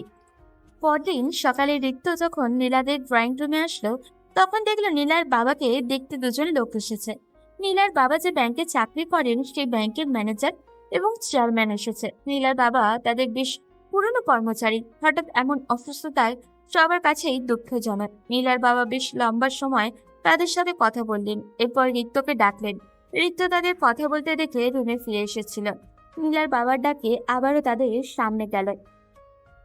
তখন নীলার বাবা রিক্তকে বললেন, বাবা, তুমি এভাবে বাসায় বসে থাকলে তোমার জন্য আমরা কিছুই করতে পারবো না। তুমি সাধারণ কোনো পরিবারের ছিলে না, তুমি কোটি কোটি টাকার মধ্যে বড় হয়েছে। এই সাধারণ পরিবারে থাকতে পারবে না, তাই তোমার জন্য একটা কাজের ব্যবস্থা করেছি। আমার ব্যাংকের চেয়ারম্যান স্যারের সাথে কথা বলেছি, উনি আমাকে অনেক বেশি বিশ্বাস করেন। তোমাকে উনি চাকরি দিবেন বলেছেন। তুমি যদি চাকরি করতে চাও তাহলে উনার সাথে কথা বলতে পারে। রিক্ত তখন পাশে থাকা লোকটার দিকে তাকালো। বয়স্ক মানুষ, বেশ হাস্যোজ্জ্বল দৃষ্টিতে তার দিকে তাকিয়ে আছেন। রিক্ত নরম গলায় বলল, স্যার, আমাকে যদি কাজে রাখেন তাহলে সত্যি আমি আপনার কাছে কৃতজ্ঞ থাকব। আমার এখন একটা কাজের খুব দরকার। আপনি আমাকে ছোট একটা পোস্টে রাখেন। আরমান সাহেব যেহেতু বলেছে তুমি নিশ্চয়ই পারবে, তবে বাবা পড়াশোনা না শেষ করলে জীবনে উন্নতি করতে পারবে না। আমি ম্যানেজার সাহেবকে বলে রাখবো যাতে সপ্তাহে 2 দিন তোমাকে ছুটি দেয়। তুমি চাকরির পাশাপাশি পড়াশোনা শেষ করো। আরমান সাহেব আমার এখানে অনেক দিন থেকে চাকরি করে। ওনার এরকম অবস্থায় আমার কাছে সত্যি অনেক কষ্টের। তুমি যদি চাকরি করতে চাও তাহলে কাল থেকে জয়েন করতে পারো। সত্যি বলছেন স্যার? এভাবে ইন্টারভিউ ছাড়া আমাকে চাকরিতে রেখে দিচ্ছেন, পরে যদি আমার কাজে কোনো অসুবিধা হয়? আমি আরমান সাহেবের প্রতি ভালোবাসা থেকেই এই কাজটা করছি। তুমি আরমান সাহেবের জামাই, তাই তোমাকে কাজে রাখতে চাই। আশা করি তুমি কিছুদিনের ভেতরেই সব মানিয়ে নেবে। এরপর উনি চলে গেলেন। নীলার বাবা তখন রিক্তের দিকে তাকিয়ে বললেন, আমি জানি বাবা, তোমার সাথে এই কাজটা করা ঠিক হয়নি। তুমি কাজ না করলেও সারা জীবন বসে বসে খেতে পারো, কিন্তু আমি চাই তুমি তোমার বাবাকে দেখিয়ে দাও সৎ পথে থাকলে অল্পতেই খুশি হওয়া যায়। রিক্ত তখন নীলার বাবাকে জড়িয়ে ধরে বলল, আঙ্কেল, আপনি চিন্তা করবেন না। আমি কথা দিচ্ছি আপনার সম্মান রেখেই কাজ করব। আমার কারণে আপনার কাজের জায়গায় আপনাকে কখনো অপমানিত হতে দিব না। এরপর রিক্ত নীলার বাবার সাথে অনেকক্ষণ কথা বলল। এরপর রুমে এসে চুপচাপ তার বাবার কথা ভাবতে লাগলো। তার বাবা তো এত সহজে ছেড়ে দেওয়ার মতো মানুষ না। তার এইরকম ব্যবহারে প্রতিশোধ নিশ্চয়ই উনি নেওয়ার চেষ্টা করবেন, কিন্তু রিক্তের বাবা কিছুই করছেন না। এভাবে 3 দিন কেটে গেল। রিক্ত ব্যাংকে জয়েন করেছে। ব্যাংকের সবাই তাকে অনেক সহযোগিতা করছেন। রিক্ত সিদ্ধান্ত নিয়েছে আজকে তার আম্মুর সাথে লুকিয়ে দেখা করবে। তাই সকালেই কল করে নিজের ঠিকানা দিয়েছে। রিক্তের মা রিক্ত যেখানে কাজ করে ওখানে এসেছেন। মাকে কাছে পেয়ে রিক্ত ওনাকে জড়িয়ে ধরে বলল, আম্মু, তুমি প্লিজ একবার নীলার বাসায় যাবে। নীলা তোমাকে দেখলে অনেক খুশি হবে। বাবা আমাকে কোনোদিন মেনে নেবে না সেটা আমি জানি, তাই অন্তত তোমাকে নিয়ে যাই। তোর বাবার অবস্থা দেখে তুই অবাক হয়ে যাবি। তুই আসার পর থেকে মানুষটা অনেক কষ্ট পেয়েছে, ঠিক মতন কথা বলে না, অফিসে যায় না, সবসময় বাসায় বসে থাকে। এই কথা শোনার পর রিক্ত আর কিছু বলল না। তার আম্মুকে নিয়ে চলে গেল নীলার বাসায়। নীলা হঠাৎ করে দেখলো রিক্ত আর তার আম্মুকে আস্তে থেকে দৌড়ে গিয়ে রিক্তের মাকে সালাম করলো। উনি নীলাকে জড়িয়ে ধরে বললেন, আমার ছেলেটা ছোটবেলা থেকেই ওর বাবার অবহেলার শিকার হয়ে আসছে না। ওর বাবা সবসময় টাকার চিন্তা করে গেছেন, আমার ছেলেকে সময় দিতে পারেননি। তুমি আমার ছেলেকে কোনোদিন কষ্ট দিও না মা। নীলা তখন কি বলবে বুঝে উঠতে পারছিল না। তিনি অনেক আবেগ নিয়ে কথাগুলো বলছিলেন। নীলা রিক্তের মাকে জড়িয়ে ধরে বলল, আপনি চিন্তা করবেন না আম্মু, আমি চেষ্টা করব আপনার ছেলেকে সব সময় সুখে রাখার। আমি জানি না কতটুকু পারবো, তবে আমি আমার সর্বোচ্চ চেষ্টা করব। এরপর রিক্তের আম্মু সেখানে কিছুক্ষণ বসে চলে গেলেন। রিক্তের মায়ের যাওয়ার দিকে অসহায় চোখে তাকিয়েছিল। মাকে আটকানোর সামর্থ্য তার নেই। ওদিকে রিক্তের বাবা বেশ দুর্বল হয়ে পড়েছেন। ইমরান সাহেবের সাথে ওনার ঝামেলা শুরু হয়েছে। দুজনে অনেক দিন থেকেই ব্যবসা করে আসছিলেন, কিন্তু এখন সেটা ভাঙতে শুরু করেছে। রিক্তকেও তার বাবা অনেক মিস করেন, কিন্তু লজ্জার কারণে বলতে পারেন না। কেন জানি অহংকার ছাড়তে পারছেন না তিনি। রিক্তের আম্মু বাসায় ফিরে রিক্তের বাবাকে দেখে বললেন, তুমি কেন এরকম করছো? আমি জানি তুমি তোমার ছেলের জন্য কষ্ট পাচ্ছ, এরপরেও কেন স্বীকার করছো না? ছেলেটা নিজেও কষ্ট পাচ্ছে। এখন তোমার ওই বন্ধু কোথায়? তোমার বন্ধু তোমাকে সহযোগিতা করছে না কেন? আমি এসব নিয়ে কোনো কথা বলতে চাই না, এটা তুমি জানো। এরপরেও কেন আমার সামনে এসব কথা বলো? এখনো সময় আছে, নিজের ভুল স্বীকার করো, নিজের ছেলেকে ফিরিয়ে নিয়ে আসো। এভাবে আর কতদিন চলবে? কিন্তু রিক্তের বাবা নিজের অহংকার ছাড়তে পারলেন না। সেজন্য সবকিছু অস্বীকার করলেন। ওদিকে রিক্তদের দিন ভালোই কাটছিল, কিন্তু যত দিন যাচ্ছিল রিক্তের পরিবারের কথা বেশি মনে পড়ছিল। এভাবে দেখতে দেখতে 1 বছর কেটে গেছে। রিক্তের বাবার ব্যবসায় বিরাট লোকসান হয়েছে। রিক্ত খবর পেয়েছে সেগুলো। রিক্তের বাবা ঠিকমতো কাজ করতে পারেন না, অসুস্থ হয়ে পড়েছেন, বয়স হয়ে গেছে। এদিকে রিক্তের ব্যাংকের চেয়ারম্যান তার সাথে দেখা করতে এসেছে। এই কয়েক মাসে রিক্ত সবার পছন্দের মানুষে পরিণত হয়েছে। রিক্ত সবসময় ঠিকঠাক কাজ করার চেষ্টা করত, কারণ রিক্তের শ্বশুর তাকে এই চাকরিটা পাইয়ে দিয়েছেন। ওনার সম্মানের একটা বিষয় আছে তো। ব্যাংকের চেয়ারম্যান শফিক চৌধুরী রিক্তের সাথে দেখা করে বললেন, দেখতো তোমার কাজ আমার অনেক ভালো লেগেছে। আমি নতুন একটা শাখা খুলতে যাচ্ছি। আমি চাই তোমাকে ওইখানকার শাখার ম্যানেজার করতে। রিক্ত তখন খুব খুশি হলো, কিন্তু রিক্ত নীলার থেকে দূরে চলে যাবে এটা মানতে পারছিল না। রিক্ত তখন ওনার দিকে তাকিয়ে বলল, আমি এখানেই ঠিক আছে স্যার, আমাকে বড় কোনো পজিশনে দেবার দরকার নেই, আমি নিজের পরিবারের সাথে থাকতে চাই। এইখান থেকে প্রায় 2 ঘন্টা গেলেই সামনে আরো একটা বাজার আছে, এইখানে আমি ব্যাংকের একটা শাখা। আমি এই দায়িত্ব পালন করতে পারবো না স্যার, এই দায়িত্ব আমার জন্য অনেক বড়, আমার এই পরিমাণ যোগ্যতা নেই। তোমার জন্য আমি এটা নির্ধারণ করেছি, তুমি আর আপত্তি করো না। রিক্ত আর আপত্তি করলো না, হাসি মুখে বাসায় ফিরে আসলো। বাসায় ফিরে আসার সময় মিষ্টি নিয়ে এসেছে সে। নীলার বাবা এখন আর চাকরি করেন না, উনি এখন সম্পূর্ণ সুস্থ। বেশ কয়েকবার চেষ্টা করেছেন আবার চাকরিতে জয়েন করতে, কিন্তু রিক্ত ওনাকে এই বয়সে কাজ করতে দেয়নি। এরপর কেটে গেছে আরো 3 মাস। রিক্ত নিজে নতুন দায়িত্ব বুঝে নিয়েছে। শুরুতে বেশ ঝামেলায় পড়লেও সময়ের সাথে সাথে সে মানিয়ে নিয়েছে। সবাই তার কাজে বেশ সন্তুষ্ট। তবে রিক্ত নিজের জীবনের সবচেয়ে বড় খুশির সংবাদ পেল যখন শুনল তার পরিবারের নতুন একজন আসতে চলেছে। এই খবর যখন রিক্তের মায়ের কাছে পৌঁছালো, তখন রিক্তের মা তার স্বামীর কাছে গিয়ে বললেন, এখনো তোমার অভিমান কমেনি? তোমার ছেলে পরিবারে নতুন সদস্য আসতে চলেছে। আমাদের উচিত আমাদের ছেলে সহ আমাদের বংশ নতুন সদস্যকে বাসায় নিয়ে আসা। কিন্তু তোমার ছেলে কি আমার সাথে আসতে চাইবে? সে তো আমার উপর রাগ করে এই বাড়ি থেকে বেরিয়ে গেছে। তার তো এখন আগের অবস্থা নেই, সে এখন বেশ মোটা বেতনের চাকরি করে। তুমি চলো আমার সাথে। তুমি কি যে বলো! এরপর রিক্তের আব্বু আম্মু নীলার বাসার উদ্দেশ্যে রওনা হলেন। এদিকে নীলাদের বাসায় ছোটখাটো একটা অনুষ্ঠানের আয়োজন হয়েছে। রিক্ত নীলার হাত ধরে দাঁড়িয়ে আছে। নীলা রিক্তকে বললে, জানো রিক্ত, আমি কোনোদিন চিন্তা করিনি আমাদের তো সুন্দর সংসার হবে। আমি ভেবেছিলাম সবকিছু মনে হয় শেষ হয়ে গেছে। রিক্ত তখন নীলাকে জড়িয়ে ধরে বলল, তুমি যদি পাশে থাকো তাহলে আমাদের এই ছোট্ট সংসারটা একদিন আরো বড় হবে, আমাদের সংসারে কোনো কষ্ট থাকবে না। নীলা মুচকি হাসলো কথাটা শুনে।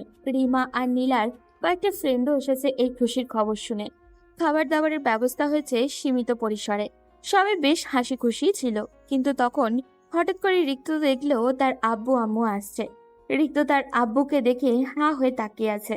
রিক্তের শ্বশুর শাশুড়ি সহ সবাই অবাক হয়ে গেছেন রিক্তের আব্বুকে দেখে। তখন রিক্তের বাবা রিক্তের কাছে এসে বললেন, বাবা, আমাকে ক্ষমা করে দাও, আমি ভুল করে ফেলেছি। ইমরান আমাকে ভুল বুঝিয়ে এই কাজ করতে বাধ্য করেছিল।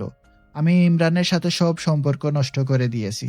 বাবা, এখন আমি তোমাকে ফিরিয়ে নিয়ে যেতে চাই। বাবা, তুমি আমার সাথে চলো। রিক্ত তখন তার বাবার দিকে এক দৃষ্টিতে তাকিয়ে আছে। তার বাবা তার কাছে ক্ষমা চাইছেন, এটা বিশ্বাস করতে হবে তাকে। রিক্তের নিজেকে পাগল পাগল লাগছিল। নীলা, মা, আমি তোমার সাথে অনেক খারাপ ব্যবহার করেছি, আমি তোমাকে অনেক অপমান করেছি। তুমি আমাকে ক্ষমা করে দাও মা। তুমি চলো আমার বাসায়, আমি তোমাকে আমার ছেলের বউ হিসেবে মেনে নিলাম। বাবা কি বলছেন এসব? আপনি আমার কাছে ক্ষমা চাইছেন কেন? আপনি নিজের ছেলের ভালো চাইবেন, এটাই স্বাভাবিক। আপনার উপর আমার কোনো অভিযোগ নেই। রিক্ত রাজি হলে অবশ্যই আমি আপনার বাসায় যাব। রিক্তের মা তখন রিক্তের কাছে আসলেন। সবাই মিলে রিক্তকে বুঝিয়ে রাজি করালেন তাকে। এরপর সবাই খাওয়া দাওয়া শেষ করে রিক্তের বাসার উদ্দেশ্যে রওনা দিল। বাসায় এসে রিক্তের মা সবাইকে বললেন তিনি নিজের একমাত্র ছেলের বিয়েটা আবার অনুষ্ঠান করে দিবেন। তার একমাত্র ছেলের বিয়েতে তিনি উপস্থিত থাকতে পারেননি। রিক্তের মায়ের কথায় সবাই সম্মতিও জানালো। রাতে রিক্ত রুমে গিয়ে দেখলো নীলা বালিশ কাঁথা নিয়ে কোথায় চলে যাচ্ছে। এটা দেখে সে অবাক হয়ে বলল, কি ব্যাপার, তুমি কোথায় যাচ্ছ এখন? মিস্টার রিক্ত, বিয়ের আগ পর্যন্ত আপনার আর আমার রুম আলাদা থাকবে। আগে বিয়ে করুন, তারপর একসাথে থাকা হবে। রিক্ত তখন নীলাকে পিছন থেকে জড়িয়ে ধরে বলল, বিয়ে হয়ে বাচ্চা হতে চললো, এখন আবার নাটক করার কি আছে? কি বললেন? আমি নাটক করছি? থাকবো না, আমি চলে যাব বাবার বাসায়। আচ্ছা সরি তো, আজ এতদিন পর বাসায় ফিরলাম, একসাথে না থাকলে কি হয়? আম্মু বলেছে আগে আমাদের অনুষ্ঠান করে বিয়ে হবে, এরপর বাকি সব। দাঁড়াও, আমি আম্মুকে গিয়ে জিজ্ঞেস করে আসি। বলে রিক্ত রুম থেকে বের হতে যাবে, তখন নীলা পেছন থেকে রিক্তের হাত চেপে ধরে রাগী কণ্ঠে বলল, এই ছেলে লজ্জা শরমের মাথা খেয়েছিস নাকি? এত রাতে এইসব জিজ্ঞেস করার জন্য আম্মুর কাছে যাবি কেন? কারণ আমার বউ আমাকে ছেড়ে চলে যাচ্ছে। নীলা বুঝলো এই বলদের সাথে মজা করেও শান্তি নেই, তাই এগিয়ে এসে রিক্তের গলা জড়িয়ে ধরে বলল, সরি বাবু, এতক্ষণ মজা করছিলাম তোমার সাথে। চলো এখন ঘুমাবো। ওয়েট, পরে ঘুমাবো। আগে বলো, এই বাবুটা কে? কেন? তুমি তুমি তো আমার কিউট বাবু। আস্তাগফিরুল্লাহ, আমার আব্বা আম্মা কত খুঁজে আমার নাম রাখছে রিক্ত, আর তুমি সেটাকে বাবু বানিয়ে দিলে। সি। বাবু, আজ থেকে রিক্ত না ডেকে তোমাকে বাবু বলে ডাকবো। নামটা সুন্দর না? বাবু কথাটার মধ্যে তোমার মতো একটা হট হট ব্যাপার আছে। এই শোনো, আমি যথেষ্ট ম্যাচিওর, বিয়ে করে বাচ্চার বাপ হতে চলেছি। এমন ভাবে বাবু বলছো, মনে হচ্ছে আমি স্কুল পাশ করে কলেজে উঠেছি। এই নামে ডাকা যাবে না। 100 বার ডাকবো, 1000 বার ডাকবো। দরকার হয় তোর জন্ম নিবন্ধন ভোটার আইডি কার্ডের নাম পাল্টে দিব। এখন তো শুধু আমি ডাকছি, এরপর থেকে তোর কলিগরাও বাবু ভাই বলে ডাকবে। আচ্ছা, মাফ করো। তোমার বাবু, সোনা, তামা, যা ইচ্ছে ডাকো। আমাকে এখন ঘুমাতে হবে, কাল সকালে আবার অফিস আছে। এই তো লক্ষ্মী বাবুর মতো কথা। আসো সোনা, কাছে আসো। বড় হও আর বুড়ো হও, বউয়ের কথা না শুনলে ঘরে জায়গা পাবে না, কথাটা মাথায় রেখো। বলে নীলা শক্ত করে রিক্তকে জড়িয়ে ধরল। তাদের এই দুষ্টুমি সংসার চলতে থাকুক জীবনের শেষ দিন অবধি।